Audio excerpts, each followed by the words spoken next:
The text from my brother Marcus arrived at 11:47 p.m. on Thursday. Easter brunch is family only. Don't come. My new boss Richard Chin will be there with his wife. Your retail job would honestly be embarrassing. Mom agrees. We're trying to make a good impression. I stared at my phone in my corner office on the 42nd floor of the Meridian Tower. Through the floor-to-ceiling windows, downtown stretched out like a circuit board of lights. My executive assistant had left the Wall Street Journal on my desk, the one with my face on page 3. Tech's quiet disruptor. How Maya Torres built CloudSync into a $340 million enterprise. I replied with one word, okay. Marcus didn't know. None of them knew. For 3 years I'd let my family believe I was still working retail at the electronics store where I'd started at 19. I'd let them dismiss me, patronize me, exclude me from their social climbing. What would you do if your family was about to humiliate themselves in front of the person who could end their career? Drop a comment below. But Richard Chin wasn't just Marcus's new boss. Richard Chin was my vice president of strategic partnerships. And Monday morning at 9 a.m. he had a quarterly board meeting. At my company. With me at the head of the table.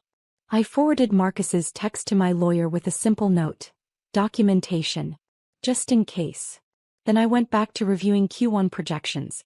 Growing up as the youngest of 3 kids in the Torres family meant living in the shadow of Marcus's achievements. He was the golden child, varsity captain, debate team president, early admission to Stanford Business School. Our sister Jennifer was the social star, sorority president, married to a cardiologist, 2 perfect kids in private school. Then there was me. The surprise baby, who arrived when mom was 41 and dad was 44. The one who didn't quite fit the family's upward trajectory. Maya's more practical. Mom would say at family gatherings, her tone making practical sound like simple. Not everyone is meant for corporate success. I'd started working at Tech Hub Electronics at 19, right after my first year of community college. The family treated it like a personal failure. Jennifer suggested I might find a nice man to settle down with, instead of struggling in retail. Marcus offered to get me an interview for a receptionist position at his consulting firm. Entry-level obviously, but better than retail. What they didn't know was that Tech Hub's owner, Gerald Park, was a retired Silicon Valley engineer who saw something in me. While I sold laptops and smartphones to customers during the day, Gerald taught me about systems architecture, cloud computing, and enterprise software in the back office after closing. You've got the mind for this, he'd said one night when I debugged a complex inventory system issue. Have you ever thought about building something? I had. Constantly.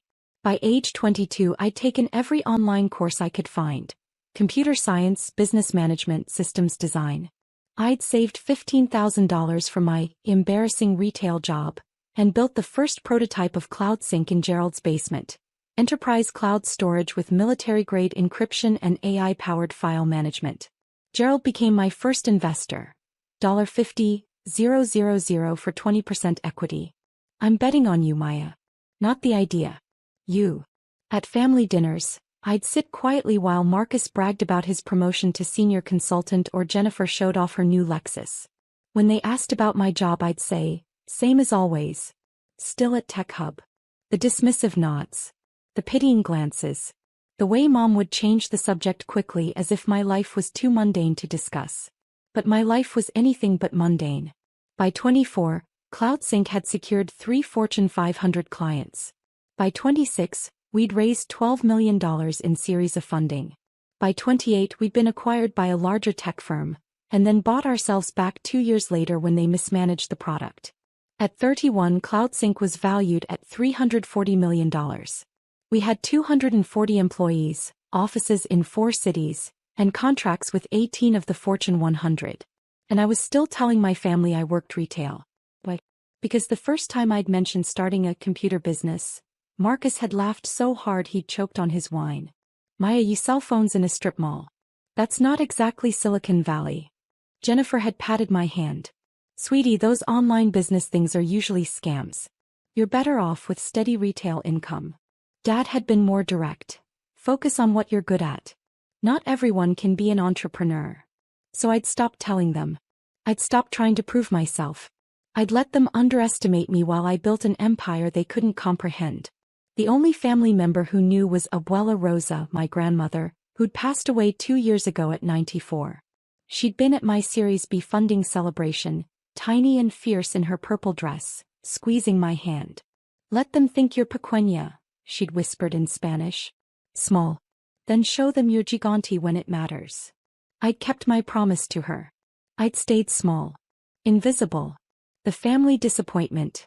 Until Richard Chin accepted my offer to become VP of Strategic Partnerships 6 months ago. Richard was brilliant. Stanford MBA, former McKinsey consultant, incredible network in enterprise sales. I'd recruited him away from a competitor with a $450,000 salary, full benefits and equity options that would be worth millions when we went public. During his interview, Richard had mentioned his wife's Easter brunch tradition. "Big family thing. My wife Sarah loves hosting.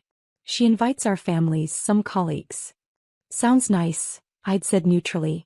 I'd had no idea that some colleagues would include my brother. Marcus had been hired 2 months ago as a junior account manager at Stratford Consulting, one of CloudSync's clients. Small world. Except I'd deliberately stayed away from that account, letting my sales team handle it. When Marcus mentioned his new boss Richard Chin at Christmas dinner, bragging about working with C-suite executives at major tech companies, I'd simply smiled and asked him to pass the potatoes. "You wouldn't understand corporate dynamics," he'd said with that familiar condescending tone. "It's complex." "I'm sure it is," I'd replied. Jennifer had jumped in. "Marcus is being groomed for partner track. Unlike some people, he's serious about his career." Mom had nodded approvingly. Dad had raised his glass. "To Marcus. The son who made us proud." I'd excused myself early, citing an early shift at the store. In my car I checked my phone. 23 emails about our upcoming board meeting. A text from Richard confirming his Monday morning presentation. A message from our CFO about our preliminary Q1 numbers. Up 47% year over year. I'd driven home to my penthouse, the one my family had never seen, and worked on strategic planning until 2 a.m. That was 3 months ago. Now, with Easter brunch less than 3 days away and Marcus's text burning in my memory, I realized something had shifted. I wasn't angry. I wasn't hurt. I was done. Done being small. Done being invisible. Done letting them diminish me while I transformed the tech industry they knew nothing about. Building CloudSync from a basement prototype to a $340 million enterprise hadn't been luck. It had been strategy, sacrifice, and 7 years of 18-hour days. The early years were brutal. While my family slept soundly, assuming I was struggling through retail shifts, I was negotiating with venture capitalists, debugging code, and teaching myself contract law at 3 a.m. because I couldn't afford a lawyer yet. Gerald Park had been my guardian angel. His basement became our first headquarters. 3 folding tables, 6 laptops, and a whiteboard covering an entire wall. "Every billion-dollar company started somewhere ridiculous," he'd laugh. "Might as well be here." Our first major breakthrough came when I cold-called the CTO of Redmond Financial, a regional bank struggling with data security. I'd researched their systems for 2 weeks, identified their vulnerabilities, and walked into that meeting with a presentation that made their head of IT physically pale. "How did you find that breach?" he'd asked, staring at my security analysis. "I didn't find it. I predicted it. Your architecture has 3 critical flaws that any skilled hacker could exploit in under 4 hours." We'd signed a $340,000 contract that day. My first 6-figure deal. I was 23 years old. At Thanksgiving that year, when Marcus bragged about his $85,000 consulting salary, I'd stayed quiet. My company had just grossed $1.2 million. The growth was exponential. Each satisfied client led to 3 referrals. Each security feature we developed became industry-leading. By year 3, CloudSync was handling data for hospitals, law firms, government contractors. If you're building something while everyone underestimates you, drop a fire in the comments. You're not alone. The real turning point came when Dr. Patricia Okonkwo joined as our Chief Security Officer. Patricia was a former NSA cryptographer with 20 years of experience and a no-nonsense approach to enterprise security. "Your encryption is good," she'd said during her interview. "But I can make it bulletproof." She did. Within 6 months, CloudSync had government-level security certifications. We started bidding on federal contracts. We won 8 of them. At my 27th birthday dinner, the one my family forgot until I reminded them, Jennifer mentioned her husband's practice was looking for cloud storage. But you probably don't know anything about that. Probably not, I'd agreed. 3 months later, Dr. Morrison's cardiology practice signed with CloudSync through our medical division. Jennifer never made the connection. I'd deliberately kept my name off the client-facing materials. The funding rounds were strategic. Series A, $12 million from Sequoia Capital. Series B, $45 million from Andreessen Horowitz and Khosla Ventures. Series C, $120 million from a consortium including Kleiner Perkins. Each round valued the company higher. Each round diluted my ownership slightly, but I'd structured the deals to maintain 51% voting control. No one could override me. No one could push me out. By 30, I was worth $173 million on paper. On my 30th birthday, my family took me to Olive Garden.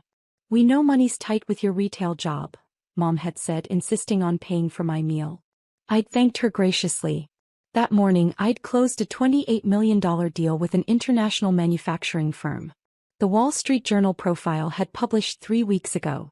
The reporter, Amanda Choi, had spent 2 months researching CloudSync's rise.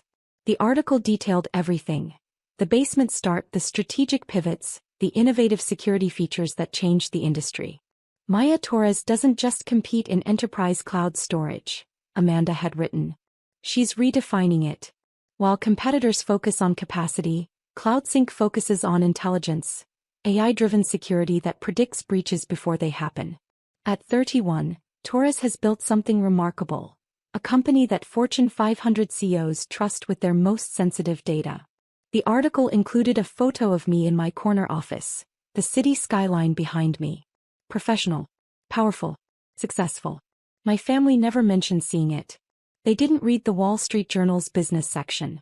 They skimmed headlines about celebrities and political scandals, but they didn't follow tech industry news. Why would they? Their daughter worked retail. Richard Chin had joined CloudSync 6 months ago after I'd spent 3 months recruiting him. His network was incredible: Stanford MBA connections, former McKinsey colleagues, relationships with C-suite executives across a dozen industries. "You're building something special here," he'd said during our final negotiation. "I want to be part of it." I'd offered him equity, a leadership role, and a challenge: help me double our Fortune 100 contracts in 2 years. 18 months, he'd countered with a grin. We'd shaken on it. Richard was brilliant, charismatic, and exactly the kind of strategic hire that would position CloudSync for an eventual IPO.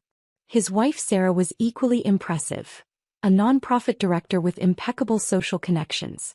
When Richard mentioned his wife's Easter brunch tradition during one of our strategy meetings, I'd nodded politely. Sounds like a lovely tradition. I'd had no idea my brother worked under him.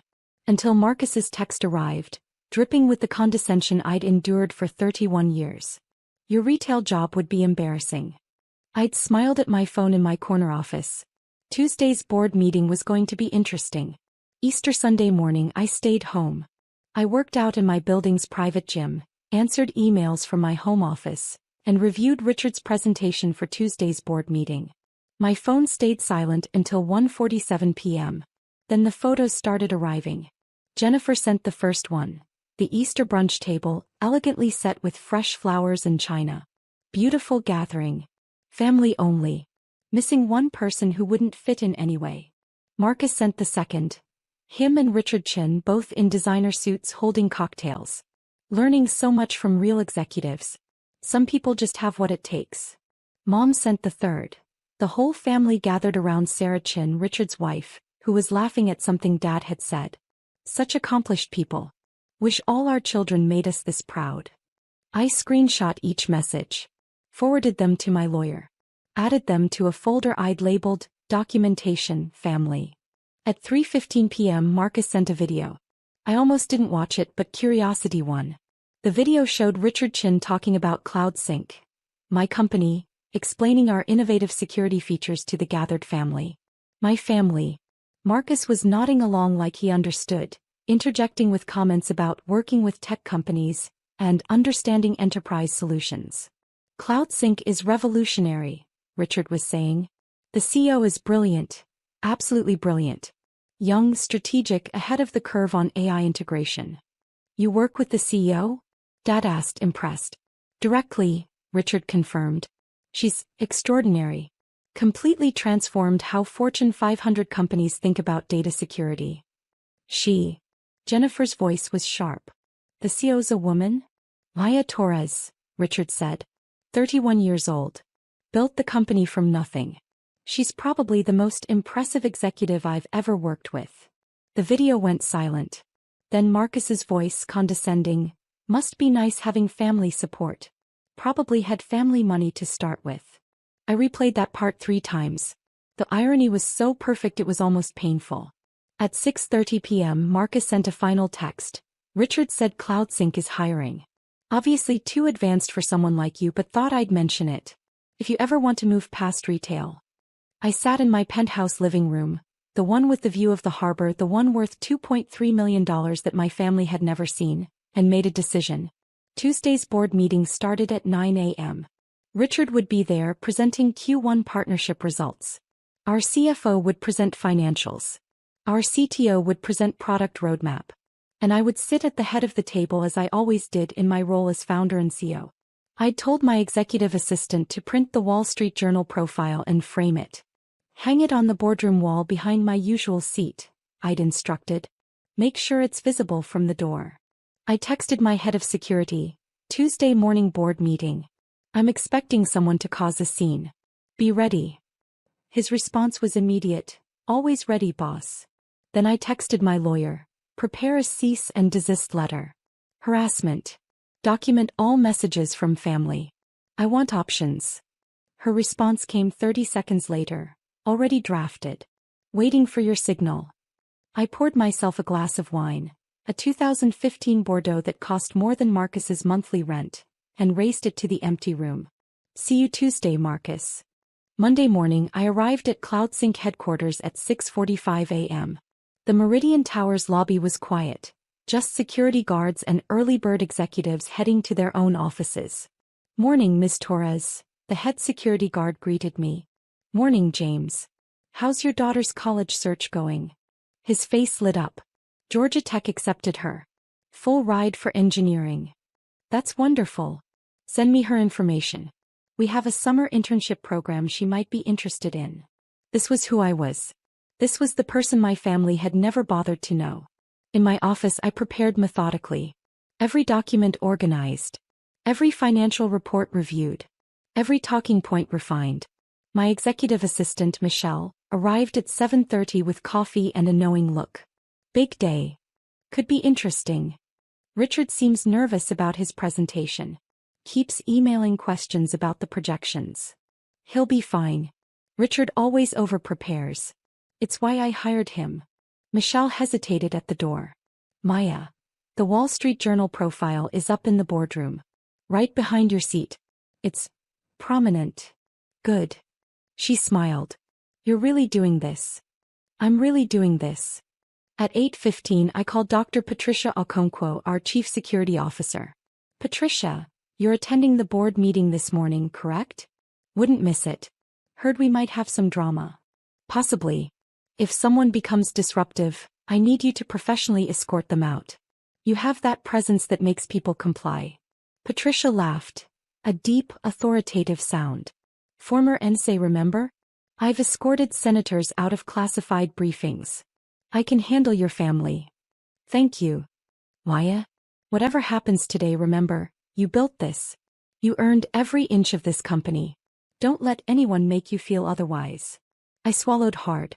I won't. At 8:45 I walked to the boardroom. The Wall Street Journal profile hung perfectly. My face, the headline, the detailed article about CloudSync's rise. Impossible to miss from the doorway. I sat at the head of the conference table. Checked my phone one last time. Marcus had sent another message at 7 a.m. Another boring day at the retail store for you, I guess. Meanwhile, I'm presenting to actual executives. Different worlds, Maya. Different worlds. I didn't respond. At 8:50 board members began arriving. Our CFO David Chin, no relation to Richard. Our CTO Samantha Rodriguez. Dr. Patricia Okonkwo. 2 board advisors from Sequoia Capital. One from Andreessen Horowitz. Drop a comment if you've ever prepared for the moment when someone who underestimated you finally sees the truth. Morning, everyone, I said calmly. Let's have a productive meeting. At 8:57, Richard Chin entered, carrying his laptop and a confident smile. He was dressed impeccably, navy suit, crisp white shirt, probably preparing to impress the board members he'd be presenting to. He looked up from his laptop. Saw me at the head of the table. Saw the Wall Street Journal profile behind me. His face went through a remarkable journey, confusion, recognition, shock, horror, in under 3 seconds. Richard, I said pleasantly. Good morning. Ready for your Q1 presentation? He opened his mouth. Closed it. Opened it again. Why, Torres. That's me, I confirmed. We should probably start. We have a full agenda. The color drained from his face. You're my boss's sister. Half-sister technically. Different mothers. But yes. Your brother said you work retail. He said you work at some electronics store. I smiled. I did. I started there when I was 19. Best decision I ever made. That's where I met Gerald Park, who became my first investor. Richard sat down heavily in his seat. His hands were shaking. Let's begin, I said and opened the meeting. Richard stumbled through his presentation. His usual polish was gone, replaced by nervous stammering and constant glances in my direction. The board members exchanged confused looks. This wasn't the confident VP they were used to seeing. Richard, I said gently when he lost his place for the 3rd time. Take a breath. Your numbers are excellent. Q1 partnerships exceeded projections by 47%. You should be proud.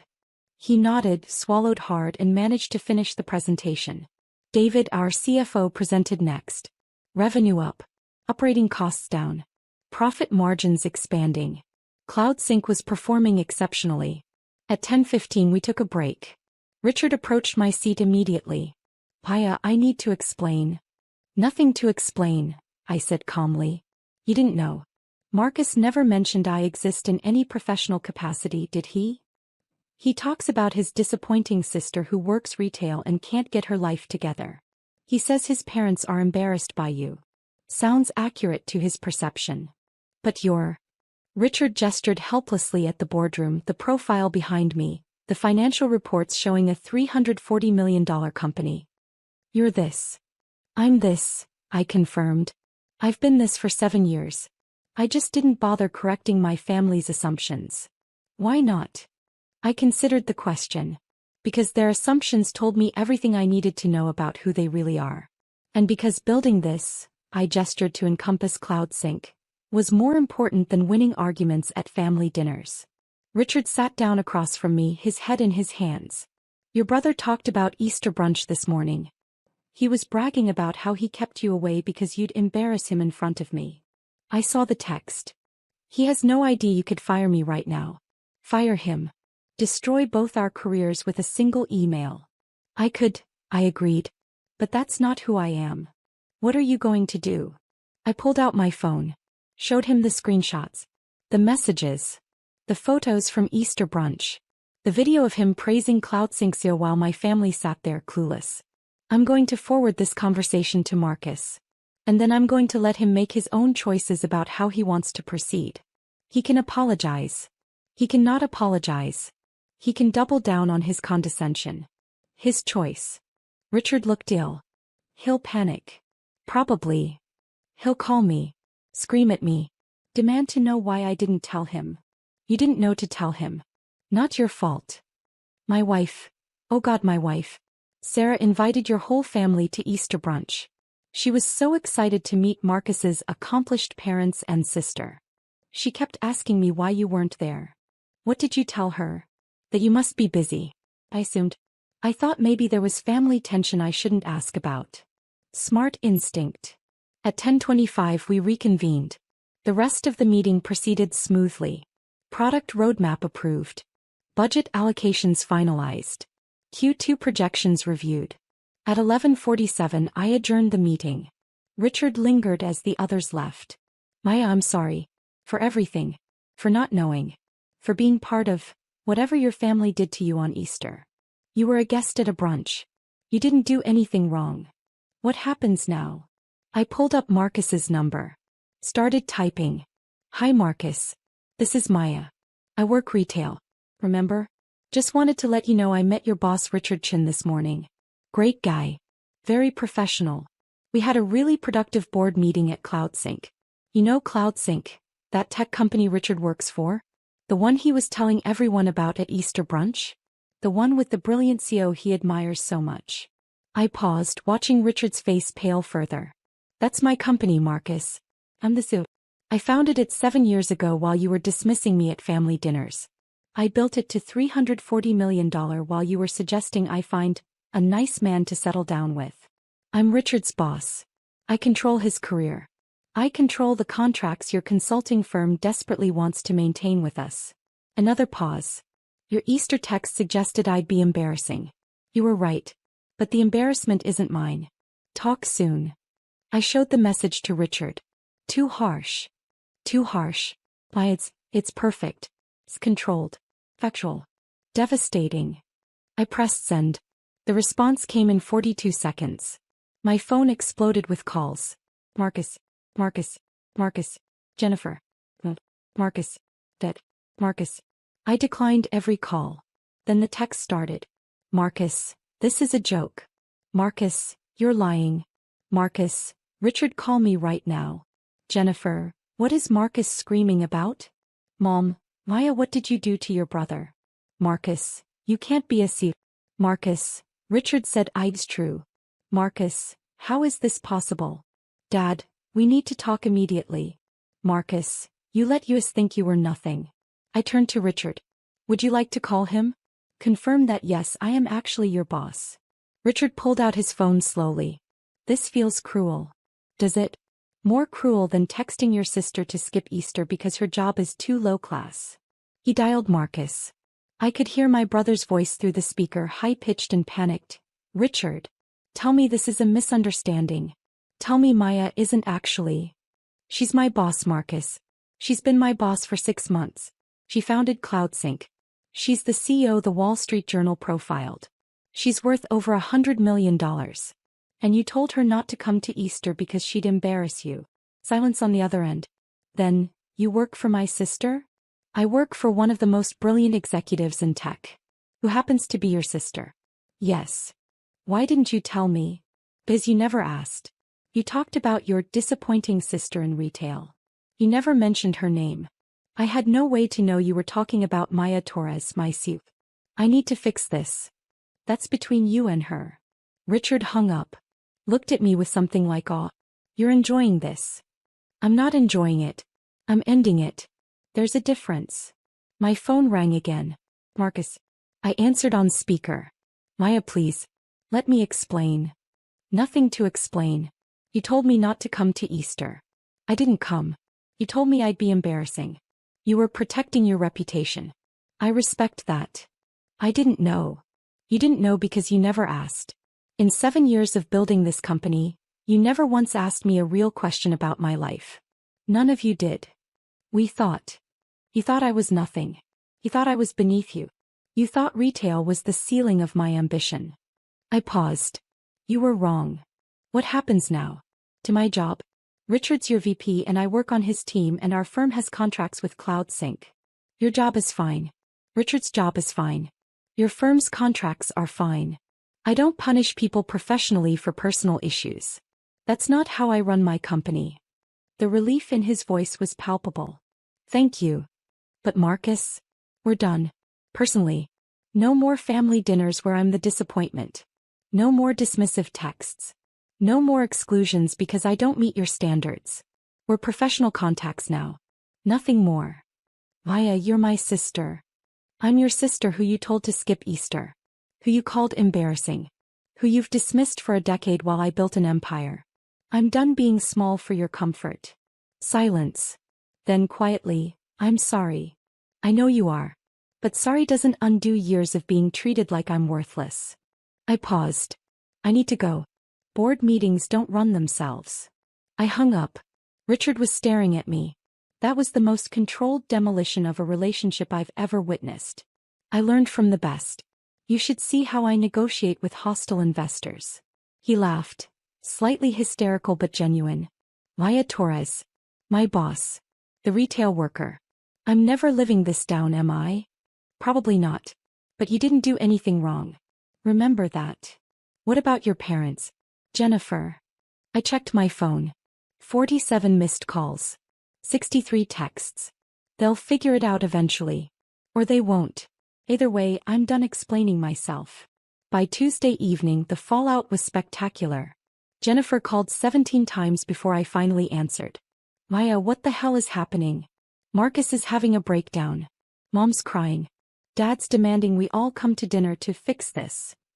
Fix what exactly? This situation. You being some kind of secret CEO. Making Marcus look like an idiot. I didn't make Marcus look like anything. He sent me a text telling me not to come to Easter because my retail job was too embarrassing. That was his choice. You let us think you were struggling. I let you think whatever you wanted to think.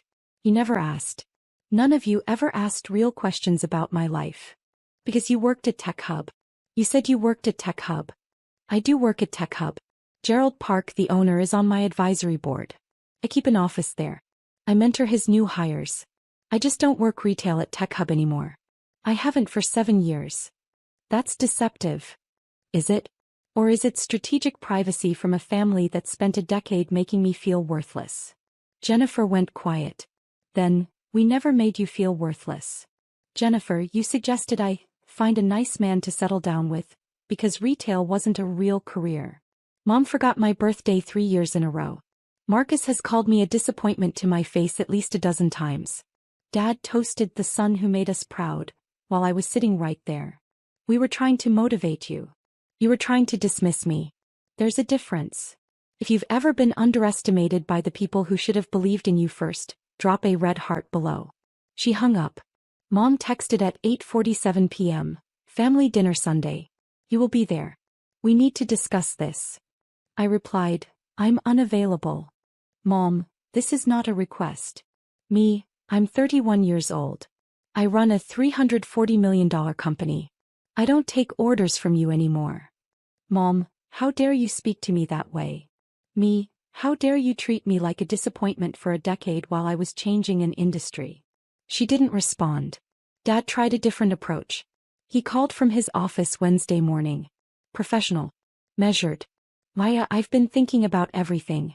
Perhaps we were hasty in our judgment of your career path. Perhaps. I kept my voice neutral. You've clearly been successful. More successful than we realized. We'd like to reconnect. Properly acknowledge your achievements. Why now, Dad? Because you're our daughter. Because family matters. Family mattered when you forgot my birthday. Family mattered when you excluded me from Easter. Family mattered when Marcus told me I was too embarrassing to be around his boss. Where was family matters then? We made mistakes. You made choices. Conscious choices to diminish me. To exclude me. To treat me like I was beneath you. What do you want from us? I considered the question. Nothing. I don't want anything from you anymore. I stopped waiting for your approval when I signed my first major contract. I stopped needing your validation when Forbes featured me in their 30 under 30 list. I'm done. Maya. We can be cordial at eventual family events. Professional. Distant. But we're not going back to how things were. Because how things were almost destroyed me. I hung up before he could respond. 3 months passed. CloudSync's Q2 numbers exceeded projections by 62%. We signed 8 new Fortune 500 contracts. Richard Chen's partnerships division became the fastest-growing segment of the company. Richard and I never discussed Marcus again. But Sarah Chen, Richard's wife, sent me a handwritten note. Maya, Richard told me everything. I'm horrified by how your family treated you. I'm even more amazed by what you've built. If you ever want to come to brunch, the real kind where everyone actually respects each other, you're always welcome. Sarah. I framed that note. Hung it in my office next to the Wall Street Journal profile. Marcus sent an email in late June. Maya, I've spent 3 months thinking about everything. I was wrong. Not just about Easter but about everything. I spent your whole life treating you like you were less than me. Like success meant climbing the ladder I was climbing. I never bothered to look around and see you were building your own ladder. One that went much higher than mine ever could. I don't expect forgiveness. I don't expect us to be close. But I wanted you to know, I'm proud of you. I'm in awe of what you've built. And I'm ashamed it took me 31 years and a massive public humiliation to see it. If you ever want to grab coffee, I'm buying. If you never want to see me again, I understand that too. Marcus. I read it 3 times. Forwarded it to my therapist. What do you think? Her response, what do you think? I thought about Abuela Rosa. About her advice to stay pequeña until it mattered. About her pride in my success. Pride that never wavered, never conditioned on anything except me being me. I thought about Gerald Park, who'd seen potential in a 19-year-old retail worker and invested his money and time into helping me become who I was always meant to be. I thought about the 240 employees at CloudSync who depended on me, who trusted me, who built their careers on the foundation I'd created. And I thought about Marcus's text, your retail job would be embarrassing. I replied to his email. Marcus, I appreciate your email. I believe you're sincere. But rebuilding trust takes time. Years of dismissal don't get erased by one apology. If you're serious about understanding what you did, start here. Therapy. Real therapy. Work through why you needed to diminish me to feel successful. Work through why our parents' approval mattered more than basic human decency toward your sister. If you do that work, actually do it, not just talk about it, we can grab coffee in a year. Maybe 2. Until then, be good at your job. Be kind to the people who report to you. And remember, the person you're dismissing today might be your boss tomorrow. Why? He didn't respond immediately. Good. Meant he was thinking. On the anniversary of that Easter text, 1 year later, I hosted my own brunch. Gerald Park. Patricia Okonkwo. Richard and Sarachin. Michelle, my executive assistant. The Sequoia Capital partners who'd believed in me early. 20 people who'd seen my potential before I'd proven it. 20 people who'd invested in me. Financially, emotionally, professionally, when I was still just someone with an idea and determination. We raised glasses in my penthouse dining room. The harbor stretched beyond the windows. CloudSync's latest valuation, $6.80, had been announced that morning. To the people who believed, I said. To the people who built, Gerald Park added. To Maya, Patricia declared. Who proved that the best revenge is living well. We drank. We laughed. We celebrated not just success but the journey that made success meaningful. My phone buzzed. A text from Marcus. Therapy appointment scheduled. This is harder than I expected. Thank you for pushing me toward it. I smiled. Typed back. Proud of you for trying. Maybe someday we'd have that coffee. Maybe someday we'd rebuild something from the ruins of our relationship. But today I had everything I needed. If this story resonated with you, drop a comment about a time when someone who underestimated you finally saw your true worth. Your story matters. And remember, the people who dismiss you today are just giving you permission to succeed without them. Use that freedom wisely.